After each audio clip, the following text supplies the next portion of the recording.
When most people think about living through a war, they picture things like food rations, air raid shelters, and ration books. While it's true that these are all common occurrences during wartime, there is a lot more to living in a war zone than meets the eye. Today we're going to talk about some of the more shocking realities of living through a war. Some of them might surprise you. When you live in a peaceful country, it can be difficult to understand what it would be like if your nation were at war. That's because war is something that we generally only see on television or in movies. And even when we do see news coverage of a war happening somewhere else in the world, it's often difficult for us to relate to the events that we're seeing.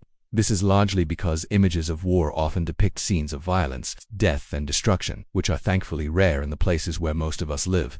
But for the unfortunate few who live in war-torn areas, it's not just bombs and bullets that they have to worry about. It's also the realization that their lives will never be the same again. It's hard to believe that anything could ever be normal after a war, but the truth is that life goes on no matter what happens. People still need to get out of bed, make breakfast, and try to make the best out of a bad situation. So here's a look into the day-to-day lives of those who live in war zones.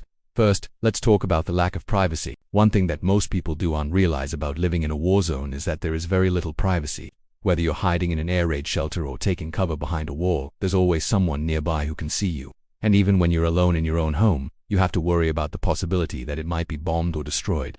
In fact, it's not uncommon for people who live in war zones to have to move from place to place in order to stay safe. This means that you have to pack up your entire life and start over somewhere new with very little notice. Privacy becomes a luxury that you can no longer afford, and even the most mundane aspects of your life become fraught with danger. For example, going to the bathroom becomes a risky proposition since you might be an easy target for enemy fire if you re out in the open. Another thing that most people do want to realize about living in a war zone is that there is no such thing as a private conversation. Every word you speak could be overheard by enemy combatants and used against you. Even the most casual chat with a friend could end up being the last thing you ever say to them if it says intercepted and acted upon. Because of this, people who live in war zones have to be extremely careful about what they say and how they say it. They might avoid talking about sensitive topics altogether, or find ways to communicate in code. Speaking of communication, another thing that most people do not realize about living in a war zone is that it can be difficult to even communicate with people outside of the war zone. If the fighting is intense, it might be impossible to get in touch with anyone outside of the war zone, and even if you can, it might be difficult to get them to take your calls. After all, why would someone in a peaceful country care about what's happening in a war zone? They probably think that it doesn't affect them and that's why they're not returning your calls. But this couldn't be further from the truth. Those of us who live in peacetime need to remember that war is happening somewhere in the world at all times, and when it does, it doesn't stay confined to one small area. The effects of war can be felt far beyond the battlefield. We might not be able to see or hear the fighting, but that doesn't mean it's not happening. And it also means that we should be more willing to lend a listening ear to those who live in war zones. They might be able to teach us a thing or two about resilience, courage, and hope. And speaking of hope, that's another thing that most people don't realize about living in a war zone. There's not much of it. Hope is a luxury that people in peaceful countries can afford. But when you're living in a war zone, hope is in short supply.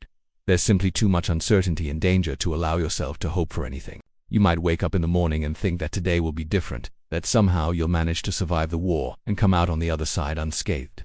But then the bombs start falling and you realize that it's just another day in hell. Of course, there are always exceptions to this rule. Some people living in war zones do manage to find hope, usually in the form of religion or family.